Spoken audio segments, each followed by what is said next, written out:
South ఇండియాలోనే అతి తక్కువ ధరలకి రత్నాలనందించే ఏకైక సంస్థ 6JVR. ఈ మధ్యకాలంలో జరిగినటువంటి ఢిల్లీ పేలుడు గురించి కేవలం కేంద్ర ప్రభుత్వం అలాగే ఇంటెలిజెన్స్ పోలీస్ వ్యవస్థ ఫెయిల్యూర్ అని చెప్పేసి చాలా మంది మాట్లాడుతున్నారు. అలాంటి వాళ్ళకు మీరు ఇచ్చే ఆన్సర్ ఏంటి? తలకాయ మీద మెడకాయ ఉన్నాడు ఎవడు అట్లా మాట్లాడాడు? ఇంటెలిజెన్స్ ఫెయిల్యూర్ మరి ఒక పక్క నుంచి ఓవైసీ గారు మీరు ఒప్పుకుంటే మీతో పాటు కలిసి పోటీ చేస్తా అంటున్నాడు. అసలు పాకిస్తాన్కి అసలు భారతదేశానికి బగ్గుమనే పరిస్థితి అసలు ఎందుకు వచ్చింది? ఇది వాళ్ళ హితం కోసమో మన హితం కోసమో జరుగుతున్న పంచాయతీ కాదు.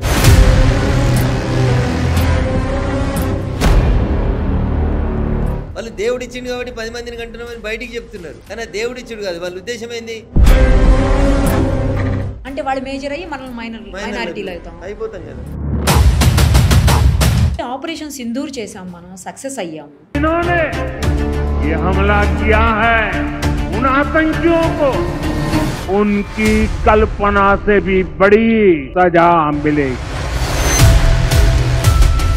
పాక్ ఆక్రమిత కాశ్మీర్ని మనం స్వాధీనం చేసేసుకుంటున్నాం అని చెప్పి అందరూ ఫీల్ అవుతున్న సందర్భంలో మళ్ళీ అసలు అటువైపు దృష్టి కూడా లేకుండా అయింది. ఎందుకని సార్? అందుకనే చెప్తున్నాను, కొన్ని బయటికి చెప్పలేము, కొన్ని లోపల నుంచి మాట్లాడుకోలేము. పాకిస్తాన్ నుంచి చైనాకి ఒక కారిడార్ వేస్తారు, అది మన ఇండియాలో నుంచి వెయ్యాలి అని చెప్పేసి ప్లాన్స్ జరుగుతున్నాయి ఆల్రెడీ. దానివల్ల మరింత నష్టం కదా సార్ మనకి. ఇండియాలోంచి చైనా రోడ్ వేసడం అనేది జరగదు. అది నరేంద్ర మోడీ గారు ఉన్నంతసేపు అది జరగనివ్వరు.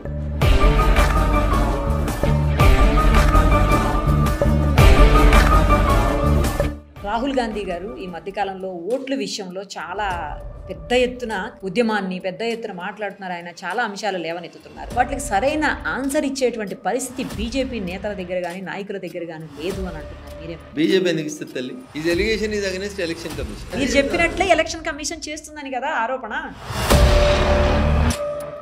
హరీష్ రావు గారు ఒకవేళ ఆయన పగ్గలు తీసుకుంటే పార్టీ వేరే లెవెల్కి వెళ్తుంది అని చెప్పేసి కూడా కొంతమంది మాట్లాడుతున్నారు.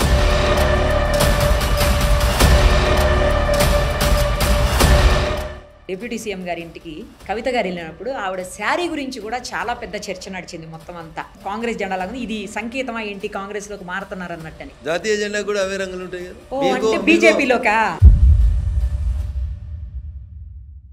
ప్రస్తుతం మనతో పాటు ఉన్నారు జన నేత మెదక్ ఎంపీ రఘునందన్ గారు. ఒక్కసారి ఆయనతో మాట్లాడదాం. సార్ నమస్తే అండి. బాగున్నారా? బాగున్నాను సార్, మీరు ఎలా ఉన్నారు? ఎప్పుడు చూసినా జనం మధ్యలోనే ఉంటారు సార్. జనం మీతో ఉంటారా, మీరు జనం మధ్యలో ఉంటారా? నాకు అర్థం కావట్లేదు. మీరు మా ఇంటికి వచ్చారు కదా, క్వైట్ న్యాచురల్ గా జనం నా దగ్గరకు వచ్చినట్టే కదా. జనం నా దగ్గర రాకపోతే నేను జనం దగ్గరకు. అది నేను ఆ మాట ఎందుకన్నానంటే రెగ్యులర్ గా కాల్ చేసినప్పుడు మాక్సిమం మీరు కాన్స్టిట్యుయెన్సీలోనే ఉంటున్నారు.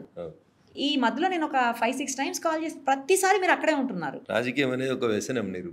సో జనరల్గా ఊర్లలో ఏమంటారు దీన్ని, దురద అంటారు కదా. ఆ దురదలాగా ఒకసారి అంటుకుంటే పోదు. రాజకీయం అనేది కూడా అట్లాంటిది, వ్యసనం అది. సో దురద కూడా చాలాసేపు ఏమనిపిస్తుంది అంటే ఇట్లా అన్నంతసేపు ఆనందంగా అనిపిస్తుంది జనాలకి. ఆపిన తర్వాత చూస్తే ఏమంటుంది, రక్తాలు కారుతూ ఉంటాయి. అట్లా రాజకీయం కూడా అంతే. చాలా మందికి చాలా అవస్థలు ఉంటాయి రాజకీయాలు. బయటికి కనిపించినంత మీద వేసుకున్నంత తెల్ల చొక్కాలు వేసుకొని సుఖవంతమైన జీవితం ఉండదు. 24/7 జనంతో ఉండాలి. జనంతో ఉంటేనే అది జనానికి ఒక సాటిస్ఫాక్షన్, మనకి ఒక సాటిస్ఫాక్షన్. చాలా మందిని ఒక ఏమనుకుంటారంటే వీళ్ళు ఏదో బాగా డబ్బులు సంపాదించుకోవడానికి ఒక వెపన్గా వాడుకుంటారు అంటారు. సరే, రకరకాల వ్యవస్థల్లో చెడ్డోళ్ళు ఉన్నట్టు మా వ్యవస్థలో కూడా కొంతమంది ఉండి ఉంటారు. చెడ్డవాళ్ళు లేరని నేను అన్నాను కానీ, but most of the leaders they sacrifice their families, their personal time, everything for the constituency madam. అట్లయితేనే మీకు ఆశించిన పేరు అది ఎంత వస్తారు. అది ఎప్పుడు చూసినా జనంతోనే ఉంటారు కదా, అందుకే జననేత అన్నాను. Thank you. తర్వాత ఈ రోజు కొంచెం డిఫరెంట్ గా కనిపిస్తున్నారు సార్. స్పెషల్ ఏంటి, ఏమన్నా స్పెషల్ ఉందా? జీన్స్ వేసుకున్నారు. శని ఆదివారం సెలవు కదా, ఎందుకు కద్దరు బట్టలు ఎందుకు ఖరాబ్ చేయాలని ఇంట్లో అవును. మీకు తెలుసా 150 రూపాయలు అవుతుంది మాకు ఒక ప్యాంట్ షర్ట్ అరేంజ్ చేస్తే. ఏంటి సార్ మరి? అవునా? ఇంట్లో ఉంటే ఏమైనా ఫ్రీగా వేసుకోవచ్చు కదా, ఇవి కూడా బాధపడతాయని వీటిని వేసుకుంటారు. అవి బాధపడతాయని వేసుకున్నారా? మరి 2 రోజులు కబోర్డ్లో పెడతారు, పాతగా అయిపోతాయి, ఖరాబ్ అయిపోతాయి, అవి కూడా బాధపడుతుంటాయి. అని ఇంతకుముందు ఎక్కువ ఇవే ఇష్టోళ్ళు ఇప్పుడు వేస్తలేరని బాధపడతాయి అన్నట్టు. అందుకని వాటికి కూడా న్యాయం చేయాలి కదా. కరెక్టే సార్. ఎందుకు సార్ జనరల్గా జీన్స్ ఎందుకు వేసుకోరు? పాలిటీషియన్స్ ఎవ్వరు కూడా తక్కువ జీన్స్ వాడతారు, ఎందుకు? అదేమన్నా కోడా, డ్రెస్ కోడ్ ఏమన్నా ఉందా మీకు? అట్లేం తెలియదు. బట్ జనరల్గా ఏంటంటే ఒకరోజు జీన్స్ వేసుకొని, ఒకరోజు టీ షర్ట్ వేసుకొని, ఒకరోజు ఖద్దరు వేసుకొని, ఇట్లా రకరకాల గెటప్లో కలిస్తే కనపడితే జనానికి మా లీడర్ ఏంది ఇట్లున్నాడు అనేది ఒక ముద్ర వేయలేకపోతారు మీరు జనం మీద. డ్రెస్ మేము ఎందుకు ఒకే రకమైన సిమిలర్ డ్రెస్ జనరల్గా పొలిటీషియన్స్ వేస్తుంటారు అంటే, ఓ మా ఎమ్మెల్యే అంటే ఇట్లుంటాడు అనేది వాడికి ఒక ఇంప్రెషన్ వస్తుంది కళలో చూసిన. ఇప్పుడు మీరు చంద్రశేఖరరావు గారిని గుర్తు చేసుకోండి, అవే నల్లయి బాటా చెప్పులో వేస్తాడు, తెల్ల ప్యాంటు తెల్లంగి, అంతే. ఆయన వేరే గెటప్ వేయడు. ఎప్పుడో ఢిల్లీకి పోయినప్పుడు కేంద్ర మంత్రి ఉన్నప్పుడు అప్పుడప్పుడు బ్లేజర్లు వేసేవారు తప్ప ఇంకోటి. అదే మీరు చంద్రబాబు నాయుడు గారిని చూడరు. చంద్రబాబు నాయుడు గారు నాకు చూసి నేను వారిని గమనించడం మొదలుపెట్టినప్పటి నుంచి చూస్తున్నాను అదే డ్రెస్ తప్పితే ఇంకొకటి లేదు.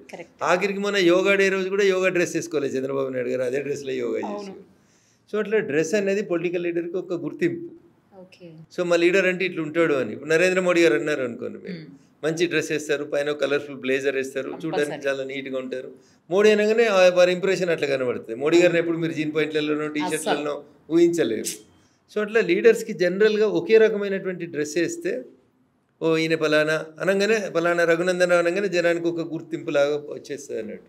జనం మైండ్లో ఒక ముద్ర వేసుకోవడానికి డ్రెస్ కోడ్ కూడా ఉపయోగపడుతుంది. అందుకని ఓ రోజు జీన్స్, ఓ రోజు టీ షర్ట్లు, ఓ రోజు తెల్ల బట్టలు, ఓ రోజు నల్ల బట్టలు వేస్తే మనం జనం మధ్యలో ప్రింట్ వేయలేమన్నట్టు. శాశ్వతంగా వాళ్ళ బ్రెయిన్లో రఘునందన్ రావు అంటే ఇట్లే ఉంటాడు అని ఒక ముద్ర వేసుకోవడం కోసం ఒకే రకమైనటువంటి బట్టలు తొడగాలనేది రాజకీయ నాయకుల ఆలోచన ఉంటుంది. బట్ ఈ మధ్యలో ట్రెండ్ మారింది, అందరూ వేస్తున్నారు. చాలా మంది ఎంపీలు పార్లమెంట్కి కూడా జీన్స్ టీ షర్ట్స్ వేసుకొని వస్తారు. మీరు ఎప్పుడైనా వేసుకెళ్ళారా సార్? లేదు. పార్లమెంట్కి లేదా? అసెంబ్లీకి కూడా వేసుకెళ్ళలేదు. అసెంబ్లీకి కూడా లేదు.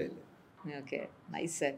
సో నేను బయట జనరల్గా అదే డ్రెస్లో కనబడడానికి ఇష్టపడతాను, వైట్ అండ్ వైట్లో ఉండడానికి ఇష్టపడతాం. ఇంకా లాంగ్ రన్లో మీరు రాష్ట్ర రాజకీయాల్లో, దేశ రాజకీయాల్లో అట్లా కనబడితే ఒకటే డ్రెస్ కోడ్లో ఉంటే బాగుంటుంది అనేది ఒక సూచన. చాలామంది ఇతులు శ్రేయోభిలాషులు చెప్పే మాట అది, దాన్ని పాటిస్తాం. ఎంత బాగా చెప్పారు సార్ డ్రెస్ గురించి కూడా, నైస్.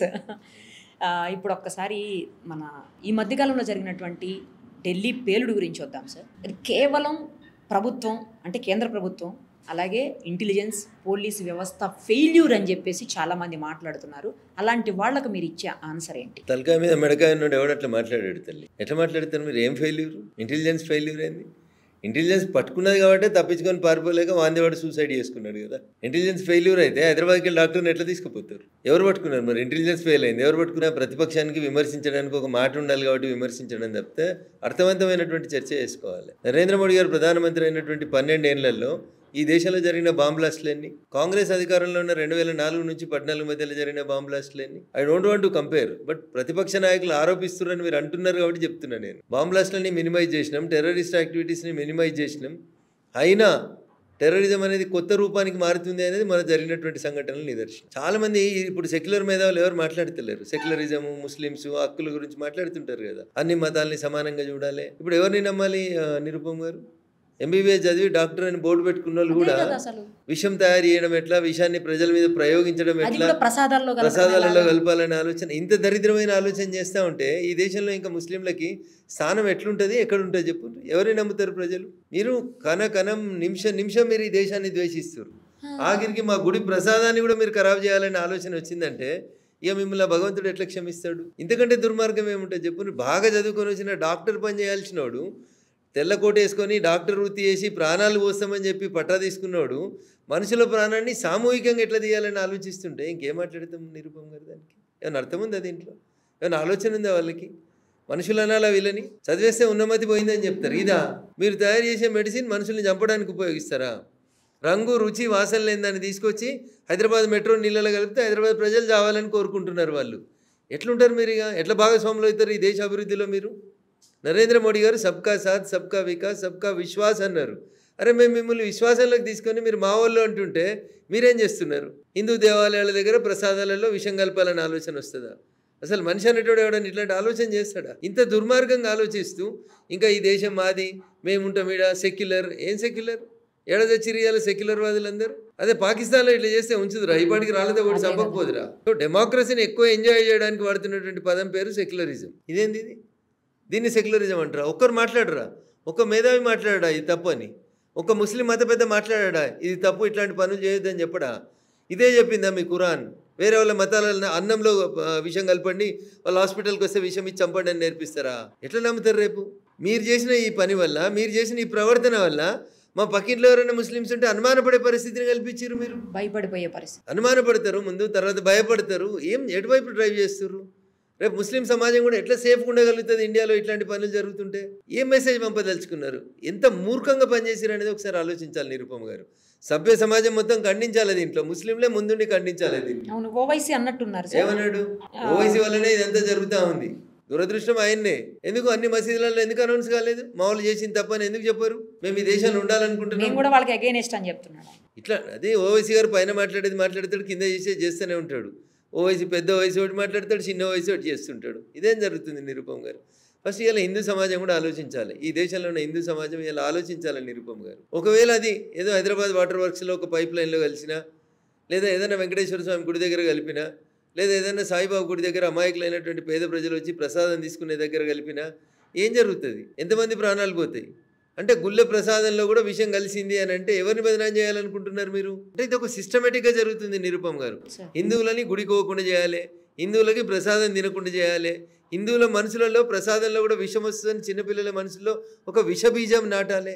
ఇంత నీచానికి దిగజారి మేము భారతదేశంలో ఉంటాం, భారతదేశం మాది, మేము సెక్యులరిస్టు, ఈ దేశంలో మాకు హక్కులు లేవా? మాట్లాడే నైతిక హక్కు మీకు ఎక్కడిది?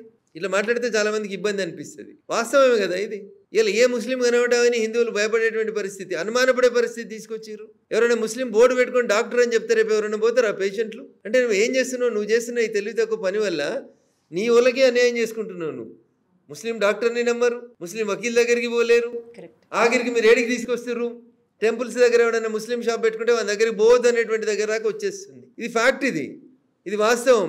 నేనేదో కావాలని రెచ్చగొట్టేందుకు మాట్లాడతలే నిరుపమ్ గారు. మొన్న జరిగిన సంఘటన తర్వాత ఎవరైనా ముస్లిం బోర్డు పెట్టుకుని డాక్టర్ ఉంటే ఆ డాక్టర్ దగ్గరికి ఎవరు పోలేరు ఇయ్యాల హిందువులు. ఇంత నీచానికి దిగజారినటువంటి ఒక నలుగురు వెధవల ఆలోచన ఈ దేశంలో ఉన్నటువంటి కోట్లాది మంది ముస్లింలకు నష్టం చేస్తుంది. ఇది అర్థం కాని మత పెద్దలు, ఇది అర్థం కాని సూడో సెక్యులర్ వాదులు, టీవీలలో కూర్చొని నడిచే మేధావులంతా అట్లెట్లుంటుంది? మతం పేరు మీద విభజన చేస్తారా, మతం పేరు మీద ఇంకోటి చేస్తారా? ఎవరు చేస్తారు? మేము బాత్రూమ్ కట్టించిన రోజు నీ మతం అని ఆపినామా? ఆపలేదు కదా. నీకు సిలిండర్ ఇచ్చిన రోజు నీ మతం మీద ఆపలేదు కదా. నీ ఇంటి ముందుకెళ్ళి సీసీ రోడ్ ఏమని ఆ బైన్సాల్ కార్పొరేటరో మేయరో చేసినట్టు మేము చేస్తలేం కదా. అట్లా ఇంత నీచమైన ఆలోచన ఎట్లా వచ్చింది ఆ చదువుకున్న వాళ్ళకి అనేది నాకు ఇప్పటికీ దురదృష్టకరం అనిపిస్తుంది. ఆ డాక్టర్ గారిని చూస్తే ఎంత అమాయకురాలు కనబడుతుంది. ఆమెనే తయారు చేస్తుంది. She herself is the basic కల్పరేట్. ఇట్లాంటి వాళ్ళని మన చట్టాలు కూడా సవరించాలి నిరుపమ్ గారు. పట్టపగలే ఉరి తీయాలి వీళ్ళని. 30 రోజుల కంటే ఎక్కువ రోజులు ట్రయల్ ఉండొద్దు. ప్రజలందరూ చూస్తుండగా ఇంకా కింది కోర్టు శిక్ష పడ్డది, హైకోర్టు పోయినాం, హైకోర్టుకి వెళ్ళి సుప్రీంకోర్టుకి పోయినాం, సుప్రీంకోర్టుకి వెళ్ళి రాష్ట్రపతి దగ్గరికి పోయినాం, గిరోలు ఇవన్నీ ఏముండొద్దు. అంతా నిమిషాలలో అయిపోవాలి, అంతా ఆన్లైనే కదా. నిమిషాలలో ఎవిడెన్స్ పెట్టాలి, నిమిషాలలో క్లోజ్ చేయాలి, నిమిషాలలో ఉరి తీయాలి. తుపాకులు పట్టుకొని ఆడ సాక్షాత్తు దొరికితే తాజ్మహల్ హోటల్లో కసబరేటోడు దొరికితే వాడిని ఉరి తీసేందుకు 10 ఏళ్ళు పట్టింది. ఈ దేశంలో అంటే టెర్రరిస్టులకు భయం ఎట్లుంటుంది చెప్పు. జరుగుతున్న సంఘటనలు దురదృష్టకరం, బాధాకరం. పెహల్గాంలో ఇది చేస్తారు, పోయి పక్క దేశంలో ఉంటారు. ఇంత దరిద్రంగా జరుగుతూ ఉంటే మళ్ళీ అందరం హిందూ ముస్లిం బాయి అంటే ఎడికెళ్ళి బాయి అవుతారు. ఎట్లా బాయి అవుతారు? నన్ను చంపాలనుకున్నాడు, నాకు బాయి ఎట్లా అవుతాడు చెప్పు. సో అందుకని ఇలా హిందూ సమాజం ఆలోచించాలి. గుళ్ళ దగ్గరికి పోయినప్పుడు ఏం చేయాలి, పండ్ల బండ దగ్గరికి పోయినప్పుడు ఏం చేయాలి. శత్రువుని కొట్టాలంటే శత్రువుని ఫిజికల్ కొట్టాల్సిన అవసరం లేదు నిరుపమ్ గారు. శత్రువు ఆదాయ వనరుల మీద దెబ్బ తాకింది, ఆర్థిక వ్యవస్థ మీద దెబ్బ జరిగింది అనుకోండి, శత్రువు ఆటోమేటిక్గా వీక్ అయిపోతాడు. అదే జరగాలి ఇవాళ ఈ దేశంలో. హిందూ సమాజం ఆలోచించాలి. ఇవాళ మనం సండే పోయి కొంటున్న మటన్ ఏడగొంటున్నాం, ఎవరికి ఉపయోగపడుతుంది, ఈ డబ్బులు ఏడిపోతున్నాయి అనేది ఆలోచించాలి. సండేని పోయి కొంటున్న చికెన్ ఏడగొంటున్నాం ఆలోచించాలి. పండ్ల బండ్లు ఏమవుతున్నాయి చూడాలి. గుడి ముంగట దేవునికి ఇచ్చేటువంటి పూలు ప్రసాదం కూడా ఏడికెళ్ళి కొంటున్నాం అనేది ఆలోచించుకోవాలి. ఎస్, నేను ఓపెన్ మైండ్తో చెప్తా ఉన్నా. నేనేదో బీజేపీ ఎంపీని కాబట్టి వాళ్ళని తిట్టాలని చెప్తలేను. నేను అట్లా వాస్తవాలు చెప్తా ఉన్నా ప్రజల ముందు.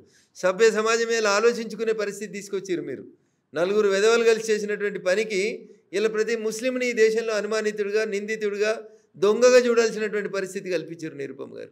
I'm sorry to use such type of words. But ఇంకేం చేయలేము ఇంతకంటే ఎక్కువ. ఒక బాధ్యత గల ప్రజాప్రతినిధిగా మాకే ఇబ్బంది అనిపిస్తుంది, భయం అనిపిస్తుంది ఇట్లాంటి పనులను చూస్తుంటే. ఇంకేం చేస్తుంది దీన్ని ఇట్లాంటి వాటిని చూసి. మరి ఒక పక్క నుంచి ఓవైసీ గారు మీరు ఒప్పుకుంటే మీతో పాటు కలిసి పోటీ చేస్తా అంటున్నాడు కదా సార్. ఓవైసీ గారితో కలిసి పోటీ చేయాల్సినటువంటి అవసరం భారతీయ జనతా పార్టీకి లేదు. మేము తూర్పు అయితే మీరు పడమర, మా సిద్ధాంతం ఒకటి, మీ సిద్ధాంతం ఒకటి.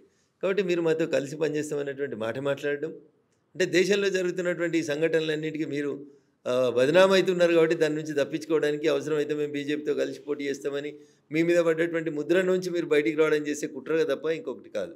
మేము ఎప్పుడు కలవలేము, మేము ఎప్పుడు కలిసి పోటీ చేయలేము. అది కుదరని ముచ్చటది సార్. అసలు ఫస్ట్ నుంచి కూడా మొత్తం అందరు కలిసి ఉన్నప్పుడు ఎందుకు ఇంతటి అంటే పాకిస్తాన్కి అసలు భారతదేశానికి బగ్గుమనే పరిస్థితి అసలు ఎందుకు వచ్చింది? దీనికి ఒక్కసారి చరిత్ర గురించి ఒక 2 నిమిషాలు చెప్పండి సార్ ప్లీజ్. సో దేశ విభజన జరిగినప్పుడు దేశ విభజనకి ఆంగ్లేయులు పూనుకున్నప్పుడు వాళ్ళు స్వతంత్రం ఇచ్చి వెళ్ళిపోకుండా ఈ దేశాన్ని ముక్కలు చేయాలి, ఈ దేశం బాగుండొద్దు అని ఒక దుర్మార్గమైన ఆలోచన చేసినప్పుడు ఆ రోజు అధికారంలో ఎవరున్నారు, ఆ రోజు లేకపోతే అక్కడ ఉన్న పార్టీ ఏంది, ఎవరితో చర్చలు జరిపినారు, ఇది మాట్లాడితే నేను మళ్ళీ చెప్తున్నా. రఘునందన్ రావు బీజేపీ ఎంపీ కాబట్టి కాంగ్రెస్ని విమర్శించినందుకు చరిత్రను కూడా వక్రీకరిస్తుండో అని చెప్తారు. మతం పేరు మీదనే కదా జరిగింది విభజన. భారతదేశం ఆ రోజు విభజించబడింది. పాకిస్తాన్లో ఎవరు ఉండాలని డిసిషన్ తీసుకొని చేసిర్రు. ఒక వర్గానికి సంబంధించిన వాళ్ళందరికీ ఒక దేశం ఉంటే ఆ రోజు పాకిస్తాన్లో ముస్లిమ్స్ ఉండాలని చెప్పి ఒక నిర్ణయం తీసుకొని చేసిర్రు. హిందుస్థాన్లో ఉండొద్దా ముస్లిమ్స్ అంటే హిందుస్థాన్లో ఉండాలనుకున్న వాళ్ళు ఉండుండ్రి, లేదనుకుంటే పాకిస్తాన్కి వెళ్ళిపోండి అని ఆప్షన్ ఇచ్చారు. ఇది మన గొప్పతనం. విడిపోయినప్పుడు పాకిస్తాన్లో సుమారు 20 నుంచి 24% వరకు హిందువులు ఉన్నారు. ఇవాళ పాకిస్తాన్లో ఉన్న హిందువుల జనాభా చూడు, నాట్ ఈవెన్ 4-5% లేదు. ఇవాళ ఇద్దరం ఒకటే రోజు విడిపోయినాం కదా. 75 ఏళ్లలో 20%, 25% ఉన్న హిందువుల జనాభా 4%, 5%కి వచ్చింది. అదే భారతదేశంలో 4-5% ఉన్నటువంటి ముస్లింల జనాభా ఇలా 18%కి వచ్చింది. ఇండియా పాకిస్తాన్ విభజన జరిగిన తర్వాత పాకిస్తాన్లో ఉన్న హిందువులను ఊచకోత కోసి శవాలను ట్రైన్లలో పంపిస్తే కూడా ఆ రోజు ఉన్నటువంటి పెద్దలు మాట్లాడలేదనేది కదా పంచాయతీ అంతా. కాంగ్రెస్ పెద్దలు మాట్లాడలేదనేది కదా పంచాయతీ అంతా. ఇంత క్లియర్గా క్రిస్టల్ క్లియర్ కనబడతా ఉంటే విభజన ఎందుకు చేసిర్రు, దేని మీద చేసిర్రు? మతం బేసిస్గా విభజన చేసిర్రు. విభజన జరిగినప్పుడు మరి హిందువుల కోసం హిందుస్థాన్ ఉంటే ముస్లిమ్స్ అందరినీ తీసుకుపోయి అక్కడ ఉంచేసి ఉంటే పాకిస్తాన్కి పంపేసి ఉంటే ఈ పంచాయతీ ఉండేది కాదు కదా. 4% ఉన్న వాళ్ళు ఇలా 17-18% దాకా పెరిగినరు. వాళ్ళ ఉద్దేశం ఏంది? వాళ్ళు ఓన్లీ ప్రొడక్షన్ తప్ప వాళ్ళకి ఇంకొక ట్రైన్ లేదు. ఐఎమ్ సారీ టు సే, నేను ఒక ఐఐటీలో ప్రొఫెసర్ని కలిసిన రాజస్థాన్లో. 18 మంది సంతానం ఆయనకి. సార్ మీరు ఏం ప్రొఫెసరు, మీరేం చదువు చెప్తారు పిల్లల కంటే? ఆయన ఒక మాట చెప్పిండు, దాని తెలుగు అర్థం చెప్తాడు. నారు పోసినోడు నీరు పోయాడా అంటాడు. అంటే పుట్టించినోడు వాళ్ళని పెంచుతందుకు ఏదో ఒకటి ఇయ్యడా అంటాడు. వాడు అరటి పండు పెట్టుకొని, అరటిపళ్ళ బండి పెట్టుకొని, వాడు పంక్చర్ దుకాణం పెట్టుకొని, వాడు రోడ్డు మీద ఇంకో పని చేసుకుంటా మామూలు మంచిగానే బతుకుతురు కదా సార్ అంటారు. ఇది వాళ్ళ ఆలోచన విధానం. They will use ladies as only the production machines అంతే. నలుగురిని ఎందుకు చేసుకుంటారు? మొదటి భార్యకి ప్రెగ్నెన్సీ కాగానే ఇంకొక భార్య, ఈమె ప్రెగ్నెన్సీ కాగానే మూడో భార్య. ఇది వీళ్ళకి ఒక మిషన్ అన్నట్టు. సంవత్సరంలో రొటీన్గా ఎవ్రీ 3 monthsకి ఒకరు కొత్త పిల్లలు పుడుతూనే ఉండాలి. 18 మంది 20 మంది ఏం చేస్తున్నారు నిరుపమ్ గారు? యూనిఫామ్ సివిల్ కోడ్ అంటే లేదు ఇది బీజేపీలకు ఆచారం, యూనిఫామ్ సివిల్ కోడ్ ఏంది అంటాడు. అరే ఒక దేశంలో ఉంటున్నప్పుడు దేశ ప్రజలందరికీ ఒకటే కోడ్ ఉండాలి, ఒకటే చట్టం ఉండాలి. చట్టం ముందు అందరూ సమానులే ఉండాలి. హిందువులు విడాకులకు అప్లై చేసుకోవాలంటే నిరుపమ్ గారు, హిందువులలో పెళ్లి చేసుకున్న అమ్మాయి ఎవరైనా హిందూ సాంప్రదాయం ప్రకారం పెళ్లి చేసుకున్న అమ్మాయి విడాకులకు కావాలంటే 1 నిమిషంలో విడాకులు రావు. 1 year తర్వాత she has to file divorce petition. At least mutual అయినా కూడా 6 months కనీసం ఆగాలి. అదే క్రిస్టియన్స్ లో అయితే 2 years తర్వాత. అదే ముస్లింలలో అయితే నువ్వు వండిన వంట మంచిగా లేదు, తలాక్. 3 సార్లు తలాక్ అంటే తలాక్ అయిపోయింది. ఏం తలాక్? ఎటుపోతున్నారు? ఈ దేశం ఒక దేశం అనుకున్నప్పుడు ఈ దేశంలో ఉండే ప్రజలందరికీ ఒకటే మతం ఉంటుంది, లేదు మతాలు భిన్నంగా ఉన్నాయి, భిన్నత్వంలో ఏకత్వం భారతదేశం, రైట్. ఒకటే చట్టం ఉండాలి కదా, అట్లీస్ట్ మతం లేదు చట్టం అని ఉండాలి కదా. ఇవేవి లేకుండా పోతున్నాయనే దుర్మార్గం. చరిత్రలకు పోతే చరిత్ర ఖచ్చితంగా కాంగ్రెస్ పార్టీ వైపే ఏళ్ళు చూపెడుతుంది. కాబట్టి ఇప్పుడు నేను బీజేపీ ఎంపీగా మీకు ఇంతకంటే ఎక్కువ ఏం మాట్లాడినా నిరుపమ్ గారు, రఘునందన్ రావు ఉద్దేశపూర్వకంగా చరిత్రను దవ్వి తీసి మా మీద బురద చల్లుతున్నాడు అనే మాట వస్తుంది తప్ప ఇంకొకటి కాదు. నేను మాత్రం ఒకటి మాత్రం హిందూ బంధువులందరూ కూడా ఒకటి అప్పీల్ చేయదలుచుకున్నాను. నాకేంది, నా పక్కింటోనికి నష్టం జరుగుతుందని మీరు ఆలోచించినంత సేపు యు ఆర్ ద లూజర్.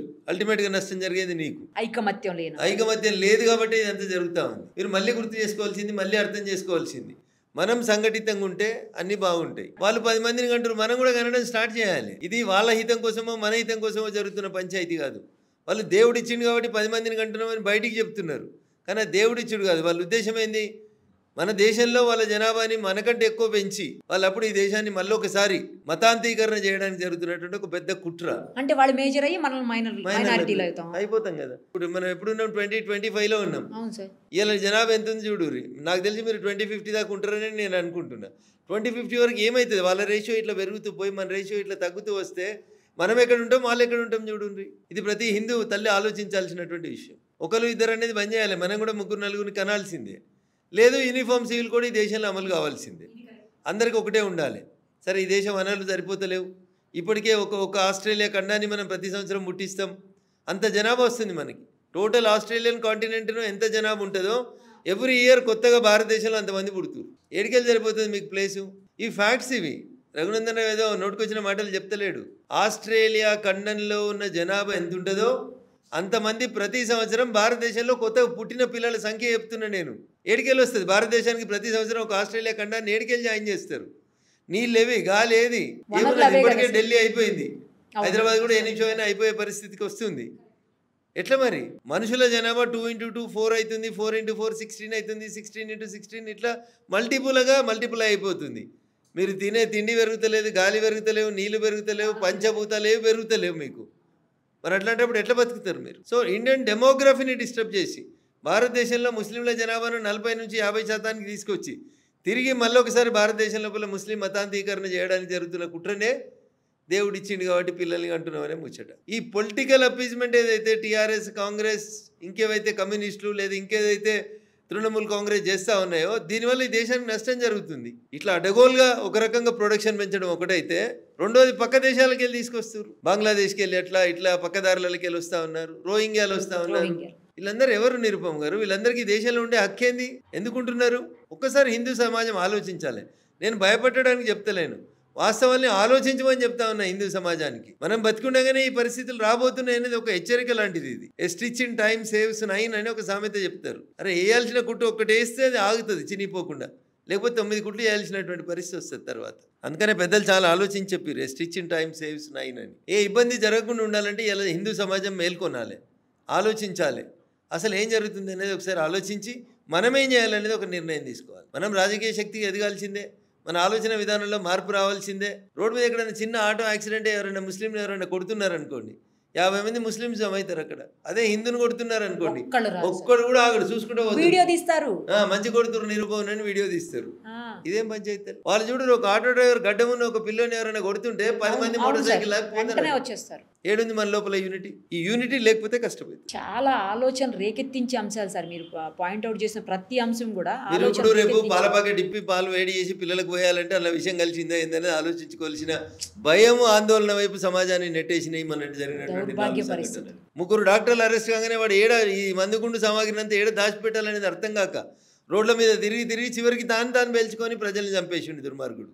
అవునా? ముందే సెల్ఫ్ బాంబర్ గా రెడీ అయ్యే వచ్చాడని చెప్తున్నారు కదా సార్. మీడియా కథనాలు ఉంటాయి తల్లి రకరకాలుగా. ఒకవేళ వచ్చింటే పొద్దునే వచ్చేస్తాడు కదా, పొద్దున్న 9 గంటలకి ఇంకెక్కువ రష్ ఉంటుంది కదా రోడ్డు మీద. ఆయన చనిపోవాలి, మానవ బాంబును కావాలని డిసిషన్ తీసుకున్న తర్వాతనే తనని పేల్చుకున్నాడు. కానీ అన్ని గంటలు ఢిల్లీ రోడ్ల మీద ఎందుకు తిరిగిండు చెప్పు? హ్యూమన్ సైకాలజీ ఏంది అక్కడ? ఇంకేమైనా ఆల్టర్నేట్ ఉందా? ఇంకా ఎక్కువ మందిని చెప్పడానికి ఏ ప్లేస్ దొరుకుతుందని ఆలోచన తప్పితే ఏముంటుంది చెప్పు? ఇంత బ్యాడ్గా ఆలోచిస్తుంటే పక్కన కారు చాగితే భయపడే పరిస్థితి వస్తే ఎట్లా బతకాలి సమాజం? సార్ మరి ఆపరేషన్ సింధూర్ చేసాం, మనం సక్సెస్ అయ్యాము, కానీ ఎందుకని పిఓకే అని మనం ఎందుకు ఆ టైంలో అసలు అయిపోయింది, ఇంకా మన చేతుల్లో 1 గంటలో 2 గంటలో 2 రోజుల్లో వచ్చేస్తుంది మన చేతుల్లోకి, పాక్ ఆక్రమిత కాశ్మీర్ని మనం స్వాధీనం చేసేసుకుంటున్నాం అని చెప్పి అందరూ ఫీల్ అవుతున్న సందర్భంలో మళ్ళీ అసలు అటువైపు దృష్టి కూడా లేకుండా అయింది. ఎందుకని సార్? ఎందుకు పిఓకే అని మనం సాధ్యం చేసుకోలేకపోయాం? ఆ టైం రైట్ టైం కదా. కొన్ని విషయాల్ని టీవీలలో చర్చించుకోలేను తల్లి, కొన్ని విషయాలు బయటికి మాట్లాడితే ఇబ్బందికరంగా కనబడతాయి. సో పిఓకేని కలపడం అనేది పాకిస్తాన్ బార్డర్లకు పోయి, పాకిస్తాన్ దేశంలోకి పోయి 250 కిలోమీటర్ల లోపలికి పోయి వాళ్ళు ఖాళీ మేల్కొనే లోపల కొట్టి రాగలిగిన మనకు, అది కూడా మహిళలతో పిఓకేని కొట్టి రావడం కష్టమవుతుందా? అదే. సో దాని వెనకాల ఉన్న బ్రాడ్ రీజన్స్ ఏందో ఆలోచించారు. మనకు వచ్చే జాగ ఎంత, మనం తీసుకుంటున్నటువంటి భూభాగం ఎంత, అక్కడ నుంచి మళ్ళీ వస్తున్నటువంటి పెనుభూతం ఎంత, మనకి ఎంతమంది జనాభాని మన లోపల ఇంప్లీడ్ చేసుకోవాల్సి వస్తుంది రేపు, ఎన్ని రకాలైనటువంటి అంశాలని మనం ఆలోచించుకోవాల్సి ఉంటాయి. కొన్ని అందుకనే చెప్తున్నాను, కొన్ని బయటికి చెప్పలేము, కొన్ని లోపల నుంచి మాట్లాడుకోలేము. ఇవి విషయాలు. పిఓకే ఎడుగుతుంది, పిఓకే మనదే, పిఓకే భారతదేశంలోనే ఉంటుంది. It's part and parcel of India. మనం వెనక్కి తీసుకోలేము, 100% తీసుకుంటాం. ఎప్పటికీ చాలా ప్రతిదానికి ఒక టైం వస్తుంది, ప్రతిదానికి ఒక రీజన్ ఉంటుంది. ఒక సంఘటన జరగాలంటే అట్లా జరుగుతుంది. అట్లా ఆడపిల్లలతో ఎందుకు కొట్టించినామంటే ఆపరేషన్, వాళ్ళు చేసినటువంటి మూర్ఖత్వానికి సమాధానం ఆడపిల్లలే చెప్పాలనేది ఒక ఆలోచన వచ్చింది. ఈ దేశ ప్రజలందరూ స్వాగతించారు దాన్ని. ఆడ కూడా మనం మళ్ళీ మతం పట్ల వివక్ష చూపెట్టలేదు. అందులో కూడా ఒక ముస్లిం అమ్మాయి కూడా పోయింది. సో అంటే నిజంగా దేశభక్తి ఉన్న వాళ్ళు కూడా కొంతమంది ఉన్నారు ఇంకా ఈ దేశంలో. లేకపోతే అమ్మాయి ముందే ఇన్ఫర్మేషన్ వాళ్ళకి ఇవ్వడానికి అవకాశం ఉంటుండే కదా. కానీ నమ్మినాం, మన సైనికుల మీద మనకు విశ్వాసం ఉంది. కానీ ఈ దేశంలో ఉన్న కొంతమంది మూర్ఖులకు ఆ విశ్వాసం లేదు. అక్కడ మనం అందరం ఆలోచించుకోవాలి, బాధపడాలి. ఇప్పుడు సార్ ఈ పాకిస్తాన్ నుంచి చైనాకి ఒక కారిడార్ వేస్తారు, అది మన ఇండియాలో నుంచి వెయ్యాలి అని చెప్పేసి ప్లాన్స్ జరుగుతున్నాయి ఆల్రెడీ. దానివల్ల మరింత నష్టం కదా సార్ మనకు. ఇప్పుడు ఇండియాలోంచి చైనా రోడ్ వేసడం అనేది జరగదు. అది నరేంద్ర మోడీ గారు ఉన్నంతసేపు అది జరగనివ్వరు, అవన్నీ కావు. కాకపోతే ఇండియన్ బార్డర్కి కొద్దిగా దగ్గరలోంచి పాకిస్తాన్కి స్ట్రైట్గా ఒక వే ఇచ్చుకుంటూ ఒక నేషనల్ హైవే లాంటిది, ఒక కారిడార్ లాంటిది చేయాలనేది చైనా కుట్ర చేస్తున్నమాట వాస్తవం. సో భారతదేశం హద్దులలోంచి భారతదేశం పొలిమేర లోపలికి వచ్చి అయితే వాళ్ళు వేయలేరు రోడ్డు, బయట నుంచి చేసుకోవడానికి పాకిస్తాన్ తోటి వాళ్ళకు ఉన్న అవసరమే అది. ఇప్పుడు భారతదేశాన్ని కార్నర్ చేయడానికి చైనా ఒక వైపు నుంచి ఆ రోడ్ వేసుకుంటూ వస్తే మనల్ని ఇబ్బంది పెట్టడానికి ఉపయోగపడుతుంది అనేది వాళ్ళ ఆలోచన. అంతేగాని కాంగ్రెస్ పార్టీ పెద్దలు మాట్లాడినట్టు చైనా వచ్చి భూమి ఆక్రమించుకుంది, పాకిస్తాన్ వచ్చి ఆక్రమించుకుంది, ఏదో అవుతుంది, ఏమైతలేవు, అది జరగదు, అవి నువ్వు తుత్తాయి పాత ఫోటోలు పెట్టి కొత్త షో చేస్తున్నాయి కాంగ్రెస్ ఇంకొకరు. ఇప్పుడు మనం నార్మల్గా చైనాతో బాగానే ఉంటాం కదా సార్, మన పిఎం కూడా మంచిగా ఉంటారు చైనాతో, మన దేశానికి వాళ్ళకి సత్సంబంధాలు ఉన్నాయి. కానీ అయినా ఏంటి వెనక వెన్నుపోటు కుట్రలు ఎందుకు? చైనాని భారతదేశం ఆర్థికంగా ఎప్పుడైతే బీట్ చేస్తుంది అనేటువంటి అనుమానం చైనాకు వస్తుందో మనం స్టేబుల్గా ఉండొద్దని పక్క దేశం కోరుకుంటాం. మీరు నాకు పోటీ కానంతసేపు నేను మీతో బాగానే ఉంటాను నిరుపమ్ గారు. మీరు ఎప్పుడైతే నా మెదక్ పార్లమెంట్ సీట్ అడుగుతారో అప్పుడు నేను ఖచ్చితంగా ఎదురు తిరగాల్సినటువంటి పరిస్థితిని మీరే కల్పిస్తున్నట్టు లెక్క అన్నట్టు. అట్లా పాకిస్తాన్కి తన మనుగడకి ముప్పు వస్తుంది, తన ఆర్థిక వ్యవస్థకి ముప్పు వస్తుంది, భారతీయులు ఎక్కువ చైతన్యవంతమై భారతీయులు బాగా పనిచేస్తారు, వీళ్ళందరూ ఏమైనా అయితే ప్రపంచంలో మాకు ఇబ్బంది వస్తుంది అని అనుకున్నప్పుడు పాకిస్తాన్లో ఎట్లా ఆలోచిస్తుందో చైనా కూడా అట్లా ఆలోచిస్తుంది. మరోవైపు ట్రంప్ సార్, ట్రంప్ చెప్పినట్టే భారతదేశం నడుస్తుంది, ట్రంప్ చెప్పిన మాటనే మోడీ గారు వింటారు, ట్రంప్ ఏది చెప్తే అదే జరుగుతుంది ఇక్కడ అని చెప్పేసి చాలామంది మాట్లాడుతూ ఉన్నారు. ఎందుకు ట్రంప్ మాట మనం అంతగానో ఎందుకు వినాల్సి వస్తుంది? సో ఈ ప్రచారం మొత్తం దుష్ప్రచారం, తప్పుడు ప్రచారం, ఆధారాలు లేనటువంటి ప్రచారం. కాబట్టి అట్లాంటి ఆధారాలు లేని ప్రచారాల గురించి మనం చర్చ పెట్టుకోవడం ఏముంటుంది తల్లి? మీరు మళ్ళీ చెప్తున్నాను నేను మీకు, పగవని పంచాంగం చెప్పమంటే పగటిలు చచ్చిపోతామని చెప్తాడు. అట్లున్నది. మీరు ఏం చెప్తుంది? పాకిస్తాన్ ప్రేరేపిత మీడియా ఏం చెప్తుంది? పాకిస్తాన్ తోటి పైసలు తీసుకున్న రిపోర్టర్లు ఏం చెప్తారు? ఏం చెప్పాలని కోరుకుంటారు మీరు నిరుపమ్ గారు? వాళ్ళు మనం మంచిగా ఉండాలని ఎందుకు కోరుకుంటారు చెప్పండి? వాళ్ళ ఆలోచన ఎంతసేపు ఈ దేశం మీద ఎట్లా బురద జల్లాలి, ఈ దేశాన్ని ఎట్లా వీక్ చేయాలి, ఎట్లా దీన్ని మతాంతరీకరణ చేసి ఇస్లాంకు మార్చాలి, ఇది తప్ప ఏముంటుంది ముస్లిం పెద్దలకి? సో అందుకని కావాలని ఒక సెక్షన్ ఆఫ్ మీడియాతో కలిసి వాళ్ళు చేస్తున్నటువంటి కుట్ర తప్ప ఇంకొకటి కాదు. కానీ బాగా స్ప్రెడ్ అవుతుంది కదా సార్, ట్రంప్ ఏది చెప్తే అదే నడుస్తుంది, మోడీ గారు ఆల్వేస్ ఆయనకి సపోర్ట్ చేస్తారు, ఇద్దరు ఒకటే అని చెప్పేసి. అయినప్పటికీ మళ్ళీ ట్రంప్ మనకి ఎగెనిస్ట్గానే చేస్తుంటాడు. వాణిజ్య ఒప్పందాలు కావచ్చు, లేకపోతే ట్యాక్సులు కావచ్చు, లేకపోతే వీసా ఇష్యూస్ కావచ్చు, ఏదైనా కూడా మనకి ఎగెనిస్టే చేస్తుంటాడు. మళ్ళీ నిరుపమ గారు, మీరు ఇప్పుడు రఘునందన్ రావు నిరుపమ ఇంటర్వ్యూలు చాలా మంది చూసిన వాళ్ళు ఏమనుకుంటారు, వీళ్ళిద్దరు దగ్గర మిత్రులు అని అనుకుంటారు. నిరుపమ ఏం చెప్తే రఘునందన్ అది చేస్తాడు అనుకుంటారు. సో కానీ ప్రొఫెషనల్గా మనం ఎంతవరకు ఉండాలో అంతవరకే ఉంటాం. ఇంకొకరి విషయాలలో, పర్సనల్ విషయాల్లో ఎవరైనా జోక్యం చేసుకోము, ఎవరైనా పలకరించుకోము, అసలు ఎవరికి అట్లాంటి అవసరాలు కూడా లేవని నేను అనుకుంటాను.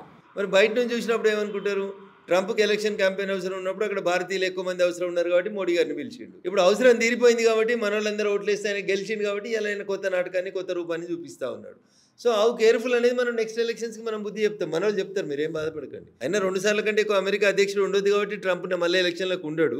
ఆయన సరే జనం ఓట్లేస్తే గెలిచినాడు, బట్ ఆయన చెప్పినట్టు మోడీ గారు వింటారు అనేది తప్పు. మోడీ గారు ఎవరి మాట వినరు. మోడీ గారు ఏది ఈ దేశానికి హితమవుతుందో, ఏది ఈ దేశానికి మంచి జరుగుతుందో దాన్నే చేస్తారు. మరి ప్రతిపక్షాలు ఎందుకు సార్ పదే పదే మోడీ గారిని ఎందుకు అలాగా? మోడీ గారు మంచోడు అని ప్రతిపక్ష నాయకుడు చెప్పిండు అనుకోరు, ఈ ఎలక్షన్లలో వాళ్ళకి ఎవరు ఓటు వేస్తారు? ఎవరు వేయరు కదా. అందుకని ఏ ప్రతిపక్ష నాయకుడు కూడా పలానా పార్టీ మంచిగా చేసిందని చెప్పాడు, తిడితేనే ఉంటాడు. ఎందుకంటే ఆయన మనుగడకే ప్రమాదం వస్తుంది.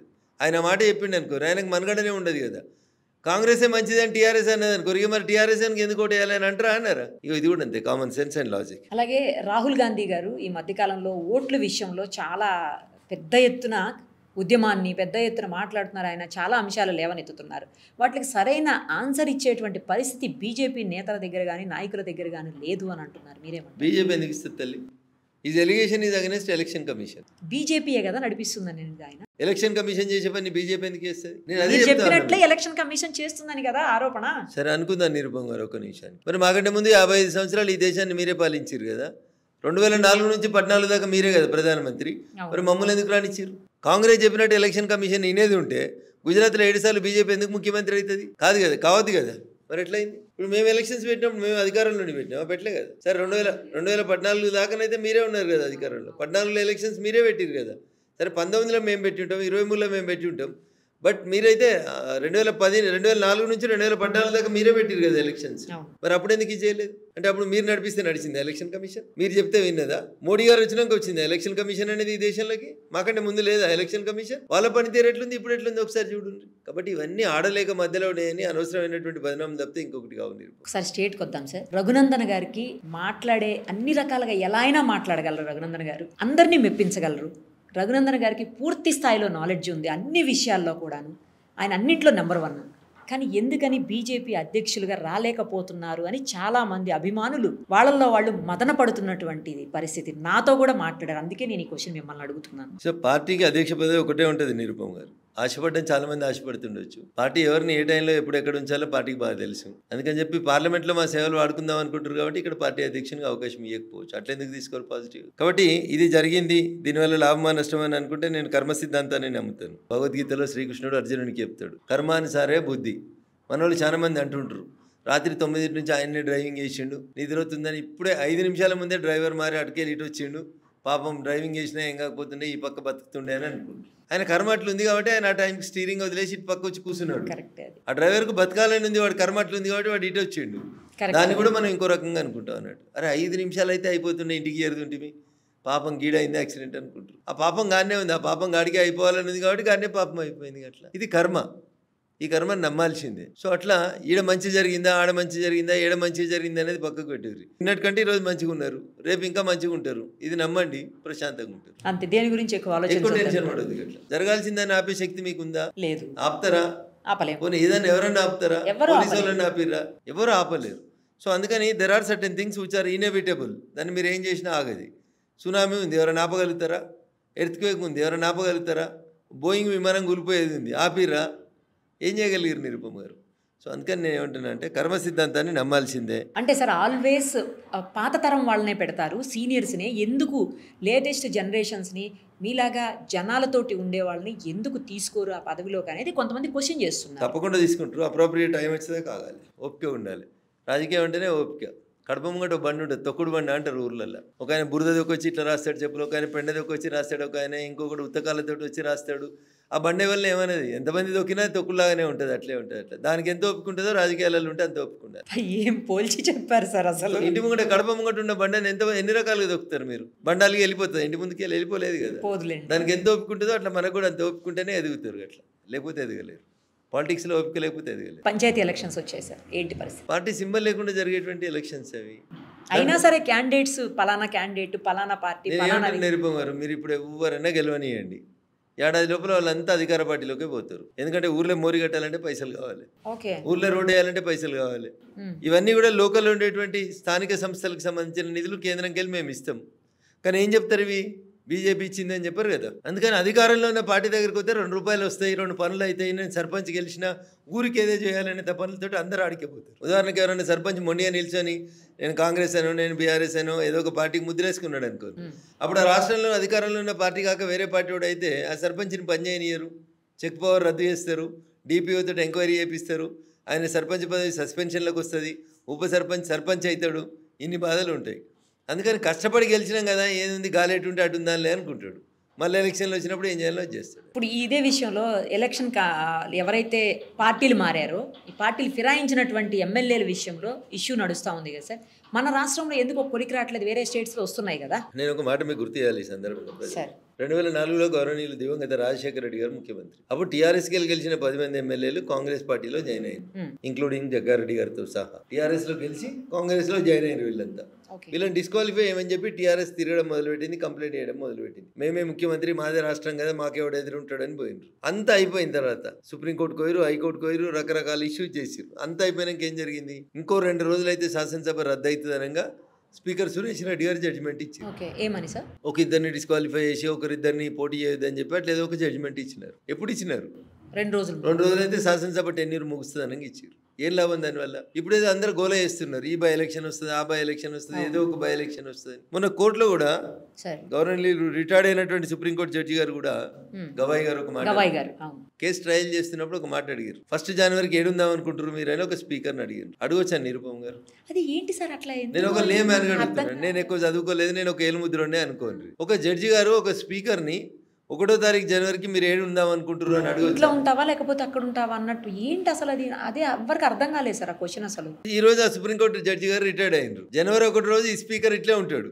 మీరేడున్నారని ఎవరైనా అడుగుతారా జడ్జిని? అడగకూడదు కదా. అడగకూడదు కదా. మళ్ళీ మొత్తం గుండీలు పెట్టుకొని మిలాడ్ అనాలి కదా, ఓ కనబడే దేవుడు అనాలి కదా. అది ఎట్లా జస్టిఫై అవుతుంది? అంటే ప్రజలు ఆలోచించుకోవాలండి. ఇట్లా వ్యవస్థలు ఈ దేశ ప్రజాస్వామ్యం లోపల డాక్టర్ బిఆర్ అంబేద్కర్ గారు రాసినటువంటి రాజ్యాంగంలో 4 వ్యవస్థలు ఎవరికి వాళ్ళే ఉండాలని చెప్పిండ్రు. లెజిస్లేషన్ వేరే ఉంటుంది, జ్యుడిషియరీ వేరే ఉంటుంది, జర్నలిస్టులు వేరే ఉంటారు. ఇట్లా ఒక్కొక్క వింగ్ 4 వింగులను ఏర్పాటు చేసి ఈ 4 వింగులు స్వతంత్రంగా పనిచేస్తాయి అని చెప్పారు. ఒకరి పనిలో ఇంకొకరు కాలు దూర్చొద్దు అన్నారు.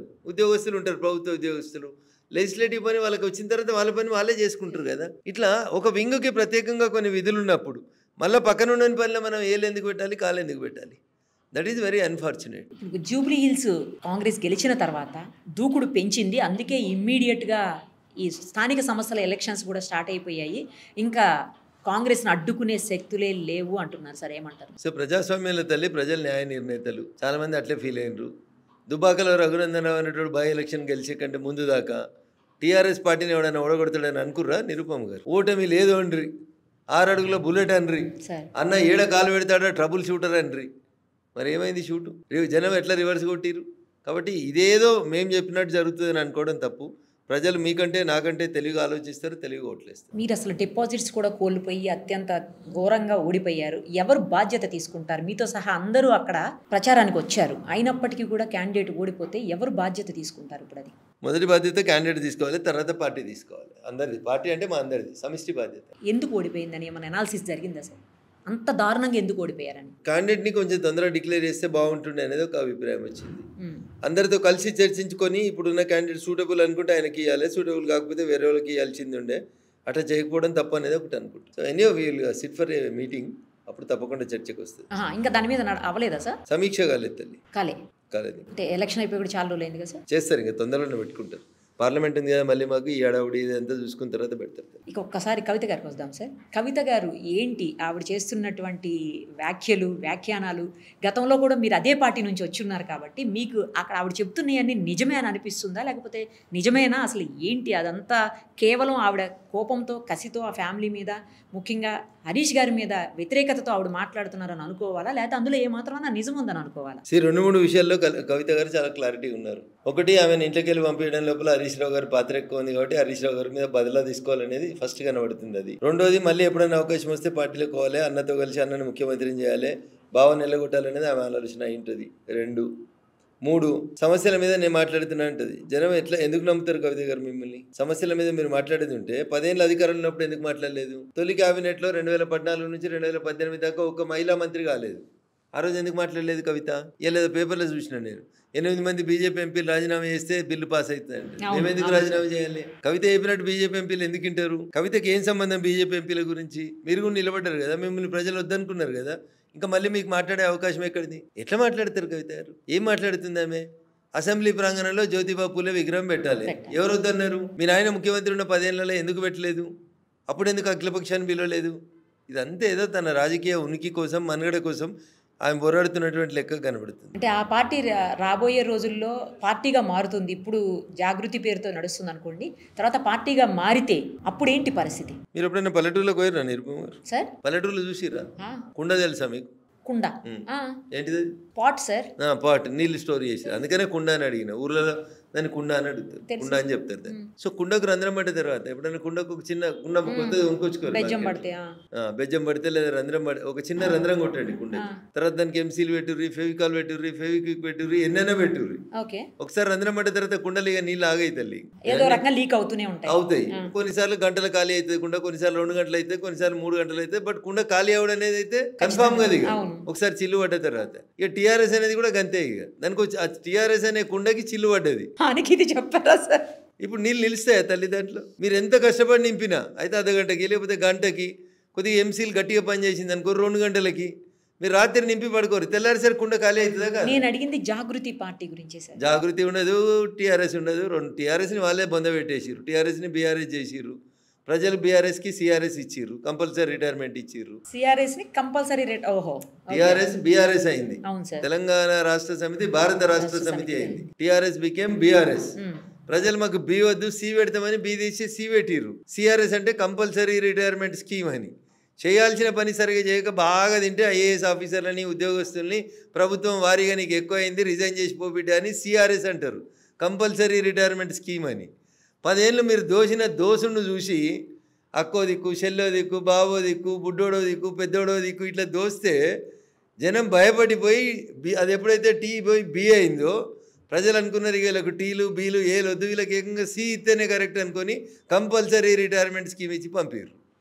అది ఉండదు తల్లిది, కుండకు రంధ్రం పడ్డది అనేది చెప్పారు మీరు, మా వాళ్ళకి అర్థమవుతుంది. రైట్. ఇప్పుడు మరి హరీష్ రావు గారు ఒకవేళ ఆయన పగ్గాలు తీసుకుంటే ఆయన తీసుకున్న తర్వాత పార్టీ వేరే లెవెల్కి వెళ్తుంది అని చెప్పేసి కూడా కొంతమంది మాట్లాడుతున్నారు. ఏ పార్టీ పగ్గాలు ఇస్తారు? ఎవరు ఇస్తారు? ఎందుకు ఇస్తారు? అది కళ అంటున్నా. Right sir. ఇప్పుడు మరి నిన్న లేటెస్ట్గా డిప్యూటీ సీఎం గారి ఇంటికి కవిత గారు వెళ్ళినప్పుడు ఆవిడ శారీ గురించి కూడా చాలా పెద్ద చర్చ నడిచింది. మొత్తం అంతా ఆవిడ రంగులు జెండా మొత్తం కాంగ్రెస్ జెండా లాగా ఇది సంకేతమా ఏంటి కాంగ్రెస్లోకి మారుతున్నారు అన్నట్టని. జాతీయ జెండా కూడా అవే రంగులు ఉంటాయి కదా. అవును. మరి అదేందుకు బీజేపీలోకా?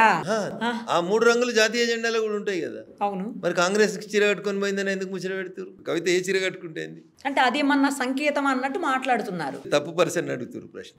రైట్ పర్సన్ కవిత. రైట్ పర్సన్ అడగాలి. రైట్ పర్సన్ అడగాలి. బీజేపీ వాళ్ళు మొత్తం వ్యతిరేకిస్తారు హైడ్రాని, మీరు ఒక్కళ్ళే పొగుడుతారు. ఎందుకని?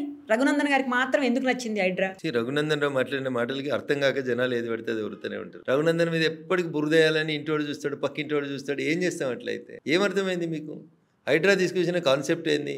రఘునందన్ రావు మాట్లాడిన మాటలు ఏందనే చూడరు మీరు. బఫర్ జోన్లో కానీ, FTLలో కానీ, శిఖం భూములలో కానీ ఎక్కడ ఏ నిర్మాణం చేపట్టినా చదువుకున్నాను కాబట్టి చదువుకున్న రీతిలోనే మాట్లాడినాను. ఎక్కడ ఏ నిర్మాణం చేపట్టినా సుప్రీంకోర్టు, ఈ దేశ సర్వోన్నత న్యాయస్థానం ఏం చెప్పిందంటే ఎట్లాంటి నోటీస్ ఇవ్వాల్సిన అవసరం లేకుండా దాన్ని కూలగొట్టమని చెప్పింది. నేను అదే కరెక్ట్ అన్నా. నేను వకీల్ని కాబట్టి మా భాషలో అది కరెక్ట్ అనిపించింది, కరెక్ట్ అన్నా. దాన్ని తీసుకొచ్చి పేదోళ్ళని ఇల్లు కూలగొట్టిరు, పెద్దోళ్ళు ఇల్లు కూలగొట్టలే, తిరుపతి రెడ్డి ఇల్లు కూలగొట్టిరు, KTR ఇల్లు కూలగొట్టిరు. ఇవేం పంచాయతీలు?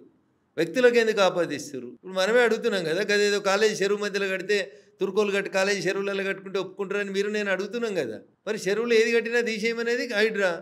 అంతవరకే పని చేయమని నేను కోరుకుంటున్నా. తప్పేంది? పేదోళ్ళు కట్టుకున్నారు, పేదోళ్ళు ఇల్లు ఎట్లా తీస్తారు? వాళ్ళకి వేరే ఇల్లు ఇవ్వమని చెప్పుండ్రి, ఆల్టర్నేట్ ఇల్లు ఇవ్వమని చెప్పుండ్రి.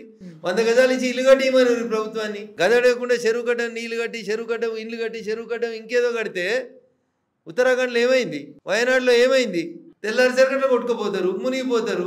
వాయనాడులో ఆ ఇల్లు తొలగించమని ఒక కమిటీ నివేదిక ఇచ్చింది, తొలగించలేదు. 3 ఏళ్ళు అయింది, కొట్టుకుపోయారు, మునిగిపోయినరు. ఎవరికి నష్టం అవుతుంది? మళ్ళీ అదే పేదోడికి నష్టం అవుతుంది కదా. ఉన్నోడు ఎట్లా బంజారా బంగ్లాలు ఉంటాడు కదా, ఉండడా? అంతే కదా. చెరువుల్ని ఎంకరేజ్ చేయొద్దు అని చెప్తాడు రఘునందన్ రావు. శిఖం భూములు ఎంకరేజ్ చేయొద్దు అంటున్నా. FTLలలో బఫర్ జోన్లలో కన్స్ట్రక్షన్స్ కట్టకుండ్రి అంటున్నా. తెలిసి తెలియక ఎవరైనా ప్రభుత్వం అనుమతులు ఇస్తే కట్టుకుంటే దయించి మీకు ఇచ్చినటువంటి అనుమతి పొరపాటుని ఇచ్చినా మీకు వేరే దగ్గర స్థలం ఇస్తామని వాళ్ళని షిఫ్ట్ చేయండి అని చెప్తున్నాం. దీన్ని తప్పేమని చెప్పుర్రి. రఘునందన్ ఒక్కడే సపోర్ట్ చేస్తున్నాడు. రఘునందన్ రేవంత్ రెడ్డి ఒక్కటి ఏముంటుంది? ఆడలేక మధ్యలో తప్పితే ఏముంటుంది? రఘునందన్ గెలవడం శాతకాకి ఇవన్నీ పుకార్లు అన్నట్టుగా, అంతే. అంతకుమించి ఏముంటుంది సార్? అలా ఏం లేదు. అందులో మన ఏరియాలో ముఖ్యంగా కోకాపేట కావచ్చు, మొన్న ఈ మధ్యకాలంలో అయితే హైటెక్ సిటీ దగ్గర ఎకరం 140 కోట్లు 130 కోట్లు ఇలా పోతున్నాయి సార్ భూములు. ఏమనుకోవాలి? అంటే మనం హైదరాబాద్ బాగా డెవలప్ అయిపోయింది అనుకోవాలా, లేకపోతే అసలు పేదవాడికి అందుబాటులో లేకుండా పోతుంది అనుకోవాలా? నా దృష్టిలో 2 కూడా కరెక్ట్ కాదు. విరుగుట కొరకే అనుకుంటున్నాడు. అంటే పడిపోతుందా మళ్ళీ? అది ఏమైందనే తర్వాత ఆలోచించుకోండి. నేనేం శాపనార్థాలు పెడతలేను, ఇంకా ఫ్యాక్ట్ చెప్తా ఉన్నాడు. అతి సర్వత్రా వర్జయతే అంటారు, అంతే అవుతుందని నేను అనుకుంటున్నాను. కానీ అంతంత అసలు అందుబాటులో లేకుండా పోతున్నాయి కదా సార్. మీ భాషలో అందుబాటులో లేకుండా పోతున్నాయి, వాళ్ళ భాషలో బిజినెస్ బాగా లాభసాటిగా సాగుతుంది. అది చూసే కళ్ళని బట్టి చెప్పే మాటల్ని బట్టి ఉంటుంది, వినే చెవులను బట్టి బిజినెస్ కూడా బాగా అవుతుంది. ఓకే. 150 కోట్లు పెట్టి ఒక ఎకరం కొనుక్కున్నాడు అంటే దాంట్లో వచ్చేది 2600 గజాలు వస్తుంది. ఆ 2600 గజాలలో మీరు గజంకి HMDA 4800 గజాలు కదా సార్. 4800 గజాలని లేఅవుట్ చేసి రోడ్లు వేసి డెవలప్మెంట్ చేసిన తర్వాత వచ్చేది 2600 స్క్వేర్ యార్డ్స్ వస్తుంది అప్రాక్సిమేట్లీ. మాక్సిమం వస్తే 2800 స్క్వేర్ యార్డ్స్ వస్తుంది. ఒక ఎకరానికి మీరు అన్నటువంటి 4800 గజాలు డివైడెడ్ బై ఈ 150 కోట్లు వేసిరు అనుకోరి, ఒక గజం ఎంత పడ్డట్టు? అందులో ఎవరు ఉంటారు? ఇల్లు కట్టుకొని ఉంటారా? ఉండరు కదా. హారిజాంటల్ కట్టలేం కదా, దాన్ని వర్టికల్ కడతారు. 70 ఫ్లోర్లు 100 ఫ్లోర్లు కడతారు. అప్పుడు లాభసాటి వ్యాపారం అవుతుంది. ఇప్పుడు ఒక్కొక్క ఫ్లాట్ 20 కోట్లకి అట్లా అమ్ముతున్నారు. అట్లా కట్టి వాడు 70 ఫ్లోర్లు కడతాడు. 70 ఫ్లోర్లు అంటే 20 కోట్లు ఎంత అయింది తల్లి? 140 కోట్లు అంతే వచ్చింది. అవునా? 150 కోట్లు పెట్టి ఎకరం కొన్నాడు, 140 కోట్లు వచ్చింది. ఇక్కడ ఇంకా మీ కార్ పార్కింగ్ అని, రిజిస్ట్రేషన్ అని, GST అని, వాట్ అని, ఇంకా రకరకాలని, ఎత్తులేస్తే ఇంకోటని, ఈస్ట్ ఫేస్ అయితే ఇంకోటని, వెస్ట్ ఫేస్ అయితే ఇంకోటని, అన్ని కలిపి ఇవన్నీ నాకు ఇంగ్లీష్ రాదు కాబట్టి అట్లా చెప్తున్నాను. ఇవన్నీ ఇట్లా చంపుతారు కాబట్టి వాడు 150 కోట్లు పెట్టి కొడుతున్నాడు. 80 ఫ్లోర్లు ఇస్తుంది గవర్నమెంట్.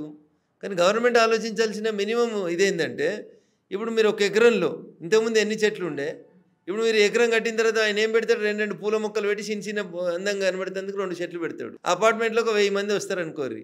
1000 మందికి సరిపోయింది ఆక్సిజన్ వస్తుంది ఆడికెళ్ళి. 1000 మంది వదిలేసిన కార్బన్ డైఆక్సైడ్ పీల్చుకుంటేందుకు అక్కడ మొక్కలు ఉన్నాయా? 1000 మంది ఒకటేసారి కార్లు 1000 మంది ఉన్నారంటే కనీసం ఒక 300 కార్లు ఉంటాయి. ఒకటేసారి 300 కార్లు రోజు పొద్దున 9:30 పోవాలని పోతే, లేదా ఒకటేసారి 9:30 అందరూ ఆఫీస్ పోవాలని బయలుదేరితే నీ ఇంటి ముంగట ఉన్న రోడ్ అంతా ఇంతే ఉంటుంది. మధ్యలో డివైడర్ ఉంటుంది, అటు 2 లైన్లు ఇటు 2 లైన్లు ఉంటాయి. ట్రాఫిక్ జామ్ అవుతుంది హైదరాబాద్లో అంటే. కాకపోతే ఏమవుతుంది? నిరుపమ్ గారు, మీరు 80 ఫ్లోర్లు పైకి ఇస్తున్నప్పుడు ఆ 80 ఫ్లోర్లలో లేదా ఒక 10 ఎకరాల్లో 50 అంతస్తులు ఇస్తుంటే ఇక్కడ కనబడుతుంటాయి మీరు వస్తుంటే సర్వీస్ రోడ్ ఎంబడి. ఒక టవర్ కంప్లీట్ అయితే ఒక ఊరు కంటే పెద్దగా ఉంటుంది టవర్. దాంట్లో ఉండే జనాభా ఒక ఊరు కంటే ఎక్కువ ఉంటారు. రోడ్ ఏమైనా పెరుగుతుందా నిరుపమ్ గారు? అదే రోడ్డు సార్. మీరు ఇంతకుముందు 5 ఫ్లోర్లు 10 ఫ్లోర్లు ఇచ్చినప్పుడు సేఫ్గా ఉంది హైదరాబాద్. ఇలా మల్టీ స్టోరీడ్ బిల్డింగ్ అని 50 ఫ్లోర్లు ఇచ్చి ఎగ్జిస్టింగ్ అదే 100 ఫీట్ల రోడ్డు మీద ఇప్పుడు మీరు వచ్చిన ఈ రోడ్ ఎంబడి మొత్తం మేము వచ్చినప్పుడు 2017లో ఎవరు లేరు ఈ రోడ్డు మీద, మాది ఒకటే కాదు. ఇవాళ మేము 25కి వచ్చేసరికి మాకు చుట్టూ ఇట్లా చూడాల్సి వస్తుంది పైకి. ఏ పక్క చూసినా అన్ని 50 ఫ్లోర్ల బంగ్లాలే వచ్చినాయి. సో ఇవన్నీ ఫుల్ఫిల్ అయ్యి రేపు జనాలు వచ్చిరనుకోరు, ఇంటికి 2 కార్లు వేసుకొని వచ్చిరనుకోరు, ఈ రోడ్ ఎట్లా సరిపోతుంది నిరుపమ్ గారు? ట్రాఫిక్ జామ్ కాకపోతే ఏమవుతుంది? సో ఈ బిల్డింగ్ కడుతున్నప్పుడు అక్కడికి వచ్చే జనాభా ఎంత, వాళ్ళకి భవిష్యత్తులో అవసరాలు ఏముంటాయి, రోడ్ ఏంది, నీళ్ళేంది, మోరేంది, డ్రైనేజ్ ఎడిపోతుంది, కరెంట్ ఎంత కావాలి, ఏమన్నా ఆలోచిస్తుందా మున్సిపాలిటీ? ఫీజు కట్టిర్రు, పర్మిషన్ ఇచ్చినాము, మరి రోడ్ ఎవరు వేయాలి? వాటర్ ఎక్కడికి వస్తుంది, డ్రైనేజ్ ఎడిపోతుంది. ఇంతకుముందు న్యాచురల్ కొండలు ఉంటుండే, ఇక్కడ కొండ ఉండే, ఇక్కడ పల్లం ఉంటుండే, ఇట్లుంటుంది. ఇప్పుడు ఈడికి డ్రైనేజ్ ఎట్లా ఎక్కిస్తావు, ఈడికి ఇంకొకటి ఎట్లా వస్తుంది, ఎట్లా ఎమ్యూనిటీస్ ఇవ్వడం లోపల ఎట్లా సక్సెస్ అవుతారు చెప్పండి. సో ఇది బాధాకరమైనటువంటి విషయం. మున్సిపల్ అధికారులకు నా విజ్ఞప్తి ఏంటంటే ఈ హై రైజ్ అపార్ట్మెంట్స్ అనేవి ఆపండి ఫస్ట్. ఆపకపోతే మీకు రోడ్లు సరిపోవు ఇవి. అందుకని జనానికి కన్వీనియన్స్ ఇస్తున్నామో మనం నష్టం చేకూరుస్తున్నాం అనేది ఆలోచించాలి. ఫైనల్లీ ఒక్కటి చెప్పండి సార్, ఢిల్లీలో భయంకరమైనటువంటి పొల్యూషన్ ఈరోజు అసలు తట్టుకునే పరిస్థితి లేదు. అక్కడికి వచ్చిన వాళ్ళు కూడా మళ్ళీ ఇక్కడ వద్దు బాబాయ్ అని చెప్పి తిరిగి రిటర్న్ వెళ్ళిపోతున్నారు వేరే దేశాలకి, అలాగే వేరే ప్రాంతాల నుంచి వచ్చిన వాళ్ళు కూడా వెళ్ళిపోతున్నారు. రేపు పొద్దున హైదరాబాద్లో కూడా దగ్గర అదే పరిస్థితి వస్తుంది. హైదరాబాద్ని ఎలా కాపాడుకోవాలి, ఢిల్లీని ఎలా సేవ్ చేసుకోవాలి సార్? ఒక్కసారి మీకు తోచిన విధంగా చెప్పండి. మీ అవసరమైంది అడ్వైస్ కూడా. తల్లి ఇప్పుడు మనం ఇల్లు కట్టుకుంటున్నాం, ఇంటి కాంపౌండ్లో మనం 10 మంది ఉంటున్నాం, 10 చెట్లు పెట్టుకోర్రి, మనిషికో చెట్టు అనే పెట్టుకోర్రి. 2 విచ్చలవిడిగా ప్లాస్టిక్ వాడుతూ ఉన్నాం, ప్లాస్టిక్ వాడకాన్ని బంద్ చేయించాలి. ప్లాస్టిక్ వాడకాన్ని బంద్ చేయించాలి అంటున్నారు. సరే సార్, దీని బదులు అదేదో ప్రభుత్వం మీరు అక్కడ మీరే ఉన్నారు కాబట్టి కేంద్ర ప్రభుత్వం లెవెల్లో మీరు ఎందుకు బ్యాన్ చేయలేకపోతున్నారు అసలు? కొన్ని రాష్ట్ర ప్రభుత్వాలు చేయాలి, కొన్ని కేంద్ర ప్రభుత్వాలు చేయాలి, కొన్ని ఇద్దరు కలిసి సంయుక్తంగా చేయాల్సిన పనులు. 100% భారత ప్రభుత్వం ఇట్లా గైడ్ లైన్స్ ఇస్తుంది. ఇప్పుడు బెంగళూరు ఉంది, ఒక కొత్తిల్లు కట్టాలనుకోండి, కంపల్సరీ మీరు 6 మొక్కలు నాటినాకనే కొత్తిల్లు కట్టాలని చెప్తాడు. సో ఒక రాష్ట్రంలో ఏదైనా ఒక మంచి పాలసీ ఉంటే పక్క రాష్ట్రం దాన్ని తీసుకోవాలి కదా, దాన్ని అడాప్ట్ చేసుకొని పని చేయాలి కదా. నేను 100 మాటలు చెప్తాను నిరుపమ్ గారు, వినడానికి మనుషులు సిద్ధంగా ఉన్నారా? రోడ్ల మీద చెత్త వేయవద్దు, వేయకుండా ఉంటారా? ఇదే నిరుపమ్ గారు 4 రోజులు అమెరికాలో ఉంటుంది, చాక్లెట్ లో ఉండే పైన ఉండే కవర్ కూడా తీసి రోడ్డు మీద వేయదు, భయపడుతుంది. ఫైన్ పడుతుంది కదా సార్, జైలుకి పోతావు కదా. ఫైన్ పడిపోతుంది, ఒకవేళ జైలుకు పోకపోయినా కనీసం ఫైన్ అయినా పడిపోతుంది. ఇదే నిరుపమ అమెరికాకి వెళ్ళి ఫ్లైట్ దిగుతుంది, శంషాబాద్ లో నిలబడి తాగుతుంది, రాత్రి అంతా జర్నీ చేసి వచ్చినా వాటర్ తాగుతుంది, గ్లాస్ నుంచి డ్రైవర్కి చెప్తుంది, ఇది ఇటు వారేస్తుంది, ఇట్లా నీళ్ళ బాటిల్ రోడ్డు మీదనే వేసిపోతుంది, శంషాబాద్ రోడ్డు మీదనే. 6 నెలలు అమెరికాలో జైలు ఉన్నట్టు ఉండొస్తుంది. కనీసం చాక్లెట్ మీద ఉన్న కవర్ కూడా బయట వేయడానికి ఇష్టపడదు. కానీ శంషాబాద్ ఎయిర్పోర్ట్ దాటంగానే, శంషాబాద్ ఎయిర్పోర్ట్ కాంపౌండ్ నుంచి కొద్దిగా బయటికి రాగానే గ్లాస్ దించు అని చెప్పి డ్రైవర్కి చెప్పి వాటర్ బాటిల్ తీసి బయట వారేస్తుంది, ప్లాస్టిక్ వాటర్. అంటే ఏంటి, మన దగ్గర చట్టాలు కఠినంగా లేకపోవడం కారణమా సార్? ఏంటి డెమోక్రసీని మనం చాలా ఎక్కువగా అనుభవిస్తూ ఉన్నాం. డెమోక్రసీ అంటే మనకి ఏమవుతుంది, హెల్మెట్ పెట్టుకోవాలి, ఏమవుతుంది, ఫైన్ పడుతుంది, అంతే కదా, కట్టేస్తాం ఫైన్. సో చిన్నప్పటి నుంచి తల్లిదండ్రులు పిల్లలకి కూడా అట్లే నేర్పుతా ఉన్నారు. బేసికల్లీ మా నాన్న ఎమ్మెల్యే, నా బండి ఆపుతామని పోలీసుని బెదిరిస్తాడు. మీ నాన్న చట్టం చేసి చూడరా పోయి, మీ నాన్న చేసిన చట్టాలే పోలీసు వాళ్ళు అమలు చేస్తున్నారు అని మీరు పిల్లలకు నేర్పిస్తలేరు. సివిక్ సెన్స్ ఉండదు. రింగ్ రోడ్ ఉంటుంది, లేదా ఏదైనా ఒక 4-5 లైన్ల రోడ్డు ఉంటుంది, ఒక 2 వీలర్ పోతుంటుంది, లేదా 3 వీలర్ పోతుంటుంది. నిరుపమ్ గారు వాళ్ళు ఎడికెళ్ళి పోతారో తెలుసా మీకు? ఆ చివర 2 వీలర్లు పోవాలి, ఆ తర్వాత తక్కువ స్పీడ్ ఉన్నాయి పోవాలి. ఫస్ట్ రోడ్లో ఎవరు పోవాలంటే ఎక్కువ స్పీడ్లో పోయేటి 100+ స్పీడ్లో పోయేళ్ళు ఫస్ట్ రోడ్. 5 లైన్లు ఉంటాయి ఒక రోడ్డు మీద, 5 ఏమంటారు ఎల్లో మార్కింగ్స్ ఇచ్చి 5 లేన్స్ అన్నారు అనుకోరు. 5 లేన్లలో చివరి లేన్లో స్లోయెస్ట్ వెహికల్ పోవాలి, 3 and 4లో కొంచెం మీడియం 80 కిలోమీటర్లు పోవాలి. తర్వాత ఉన్నటువంటి 1 and 2లో 100 and above పోతున్న వెహికల్స్ పోవాలి. మీరు అవకాశం ఇస్తే మోటార్ సైకిల్ వాడు ఒకటో దాంట్లో పోతుంటాడు, వాడు 1 కేటాయించినటువంటి 5వ లైన్లో పోడు, ఒకటో లైన్లో పోతుంటాడు, జేబులో ఇట్లా పెట్టి సెల్ ఫోన్ మాట్లాడుకుంటూ పోతుంటాడు. సెల్ ఫోన్ ఆరన్ కొట్టిరు అనుకోరు మీరు, పొరపాటున ఇట్లా చూస్తాడు. సీరియస్ గా సార్, అట్లా చూస్తే పర్లేదు, ఇట్లా చూస్తాడు సీరియస్ గా. ఎక్కువ తెలియదు కూడా కొట్లాటకు వస్తాడు. అవును. సో నీకు లైసెన్స్ ఇచ్చేటప్పుడు నీకు ఎంవీఐ నిన్ను పిలిచి, బాబు ఇగో ఇవి నిబంధనలు, కారు నడిపితే ఇట్లా నడపాలి, సీట్ బెల్ట్ పెట్టుకుంటే ఇవి లాభాలు ఉంటాయి, ఇగో 5 లేన్లు ఉంటాయి రోడ్డు మీద, మీరు నడవాల్సింది 5వ లేన్లా 1వ లేన్లో నడవాల్సిన స్పీడ్ వెహికల్స్ మీకు ఎన్నడన్నా చెప్పిర్రా? ఎవరైనా మోటార్ వెహికల్ ఇన్స్పెక్టర్ లేదు అస్సలు. పోలీసు వాళ్ళని ఆపి చెప్పిర్రా? హెల్మెట్ లేకపోతే ఫైన్ వేస్తామని చెప్తారు. అది చెప్పే కంటే ముందు హెల్మెట్ లేక కొన్ని కుటుంబాలు రోడ్డు మీద పడి విపరీతమైన యాక్సిడెంట్లు అయ్యి భర్తలు పోయి భార్యలు పోయి భర్తలు మిగిలిన కుటుంబాలు ఉంటాయి. 2 వీడియోలు ఆడ టీవీలో వేసి చూపెడితే అయిపోతుంది కదా. అరే నువ్వు కూడా ఇట్లా పోతే రేపు నీ పిల్లలు అడక తింటారా ఏదో అని చెప్పాలి. మీరు జనాల ఆలోచన విధానం లోపల మార్పు తీసుకురావాలని చెప్తా ఉన్నా నేను. చట్టాన్ని ఇంకొంచెం స్ట్రిక్ట్గా ఇంప్లిమెంట్ చేయాలని చెప్తా ఉన్నాం. ఇవి చేయకపోతే ఎక్కడైనా మంచి జరుగుతుంటే దాన్ని మనం చూసి నేర్చుకోవాలని చెప్తాను. ఇప్పుడు అంత పెద్ద బిల్డింగ్ కడతాడు, 50 ఫ్లోర్ల బిల్డింగ్ కడుతున్నాడు. పొద్దున్న లేస్తే సిమెంట్ దుమ్ము, మట్టి దుమ్ము, 100 రకాలైనటువంటి దుమ్ములు రోడ్డు మీద పడతాయి. ఎక్స్కవేషన్ చేస్తారు ముందు, సెల్లార్ తవ్వుతారు, వెనకాల టిప్పర్లు అంటారు, వాటికి వెనకాల డోర్ ఉండదు. ఇట్లా కొంచెం ఎత్తుగడ్డ మీద పోతుంటే సగం మట్టి రోడ్డు మీద పడుతుంది. వాటర్ ట్యాంకర్ పోతుంది హైదరాబాద్ రోడ్ల మీద, దానికి పైన మూతి ఉండదు, సగం నీళ్లు రోడ్ల మీదనే పడుతుంటాయి. ఆ సిమెంట్ని కలిపి కాంక్రీట్ మిషన్స్ పోతాయి, రెడీ మిక్స్ మిషన్స్. వాడు ఎక్కడో అన్లోడ్ చేసి పోతుంటాడు, అందులో కొంచెం అంత ఉంటుంది, ఇంకా అందులో కొంచెం అది రౌండ్గా తిరుగుతుంటుంది కదా, లారీ పోతున్నప్పుడు అందులోకెళ్ళి కాంక్రీట్ అంతా రోడ్ల మీద పడుతుంటుంది. ఇవన్నీ సివిక్ సెన్స్ కాదా? రోజు చెప్తారా? మీకు ఎప్పుడో చిన్నప్పుడు మీ అమ్మ చెప్తుంది, బిడ్డ భోజనానికి వచ్చే కంటే ముందు చేయి కడుక్కోని. మీరు ప్రతిరోజు భోజనానికంటే ముందు కడుగుతున్నారు, భోజనం తర్వాత కూడా కడుగుతున్నారు. సో ఈ మాత్రం కూడా సెన్స్ పాటించేందుకు జనాలు ఇష్టపడతలేరు. ఇది దురదృష్టం. ఎంత మాట్లాడినా డెమోక్రసీలో కేసు పెడతావా, పెట్టుకోపో, నాకు పెద్ద పెద్ద వకీలు తెలుసు, కడతాపో కోర్టులో కేసు, నడు. మందు దాగి కారు నడుపుకురి, కష్టాలు అయితే యాక్సిడెంట్ అయితే ఎంతమందిని చంపుతారో తెలియదు అని అనుకుంటే నువ్వు నాకు చెప్తావా? నేను ఊదా పోలీసులతో కొట్లాడతాడు, వీడు రివర్స్లో కొట్లాడతాడు. వీడియో తీస్తుంటే వీడియో తీయదని కొట్లాడతారు. కొన్ని మగపోరలు అంటే ఏదో దుర్మార్గులు అనుకుంటే ఆఖరికి ఈ మధ్యలో ఆడపిల్లలు కూడా అట్లే కొట్లాడతారు. ఎటు తీసుకుపోతున్నాం మన వ్యవస్థని? అందుకని దయించి మళ్ళీ చెప్తా ఉన్నా, ఈ దేశ సంస్కృతి సాంప్రదాయాలు, మన పద్ధతులు, మన పెద్దవాళ్ళు చెప్పినటువంటి కట్టు బొట్టు విధానాల్ని అమలు చేస్తే ఈ దేశం బాగుపడుతుంది. విచ్చలవిడితనానికి అలవాటు పడి లాని బ్రేక్ చేయడం ఎట్లా అనేది మనం చూస్తున్నాం. తప్పది. లాను ఎట్లా అమలు చేయాలి, అమలు చేసే వాళ్ళకి మనం ఎట్లా సహకరించాలనే ఆలోచన లేనంతసేపు ఎన్ని చట్టాలు వచ్చినా, ఎంతమంది పోలీసు వాళ్ళు వచ్చినా, ఏమొచ్చినా ఏం గత్తలి. నేను ఒక మాట చెప్పి చివరికి ముగిస్తాం మన ఇంటర్వ్యూ. టిఎన్ శేషన్ అని భారతదేశానికి ఒక ఎన్నికల అధికారి ఉండేది, చాలా పెద్ద ఆయన. సో టిఎన్ శేషన్ గారు వచ్చే కంటే ముందు ఎలక్షన్లు వచ్చినాయంటే తెల్లారిసరికి మీ గోడ తెల్లగా ఉంటే బయట ఎవడు ఇష్టం ఉన్న పార్టీ పేరు గుర్తు అన్ని రాసిపోదురు మీ ఇంటి మీద, గోడల మీద రాతలు రాసిపోదురు. కాంగ్రెస్ పార్టీకి మన ఓటు, షేయి గుర్తుకే మన ఓటు, ఇట్లా నరేంద్ర మోడీ గారి నాయకత్వం వర్ధిల్లాలి, కమలం గుర్తుకే మన ఓటు అని. శేషన్ గారు వచ్చిన తర్వాత ఇక ఎన్నికల నిబంధనలలో ఏముందంటే, మీరు ఎవరింటి గోడ మీదనన్నా రాయాలంటే వాళ్ళతోటి ఆథరైజ్డ్ పర్మిషన్ లెటర్ తీసుకోవాలని చెప్పిండు. నేను చెప్తలేను కొత్తగా, ఈ చట్టం నుండి చూడు రేనా అమలు చేసిండు. ఒక అధికారి కష్టపడితే రాత్రి 10 తర్వాత ప్రచారం బంద్ అంటే ఇప్పుడు బంద్ అవుతుంది. లౌడ్ స్పీకర్లు ఉండొద్దంటే తక్కువ వాల్యూమ్ తోటి పెడుతున్నారు. అవునా? 10 నుంచి పొద్దున 6 దాకా 8 దాకా మైకులు ఉంటలేవు కదా, ప్రచారం బంద్ అవుతుంది కదా. ఇవన్నీ కొత్తగా శేషన్ గారు రాయలే, పుస్తకాలలో ఉన్నాయి, అమలు చేసిండు అంతే. అంతకుముందు చేసేవాళ్ళు కదా సార్, ఎవరు చేసేటోళ్ళు కాదు. ఎవరి ఇంటి ముంగటంటే వాని ఇంటి మీద పోయి రాసేటోళ్ళు, ఎవరితోటి అంటే వానితోటి మైకులలో పోయి అరిచేటోళ్ళు. అద్దు బద్దు ఉండేది కాదు. ఎమ్మెల్యే సభ వస్తే రాత్రి 12 అంటే 12 దాకా స్పీచ్ ఇచ్చేటోడు. అదేంటంటే ఎమ్మెల్యే మాట్లాడుతుండు. కానీ టిఎన్ శేషన్ గారు వచ్చినాక ఎన్నికల నిబంధనలు అన్నింటినీ దేశ ప్రజలందరికీ అర్థమయ్యేలాగా చెప్పిండు. నాకు ఇష్టం లేకుండా నా ఇంటి మీద రాసిపోయారు అనుకో, నేను కేసు పెట్టే అధికారం కూడా నాకు చూపించిండు. బాగా మారినాం, ఇంకా మారాలంటే ఇంకొంచెం మన బుద్ధి ఆలోచన విధానం లోపల మార్పు రావాలి, సివిక్ సెన్స్ కొంత ఉండాలి.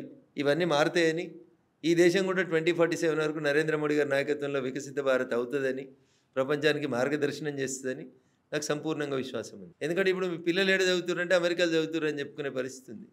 కానీ అమెరికాలో కాదు చదువు నేర్చుకున్నది, చదువు భారతదేశంకెళ్ళే బయటకు పోయింది. ఒకప్పుడు నలంద, ఒకప్పుడు తక్షశిల లాంటి యూనివర్సిటీలను వదిలేసి ఆడ చదువుతుర్రు, ఆక్స్ఫర్డ్లో చదువుతుర్రు. అది అనకూడదు రాదు ఆ తల్లికి, కానీ తోలిస్తుంది. మా బిడ్డ ఆడదేదో ఉంది కదా బిడ్డ అలా చదువుతుంది అంటది. ఎలా అలా అమెరికాలో అంతే, అందుకంటే ఎక్కువ ఏం రాదు వాళ్ళకి.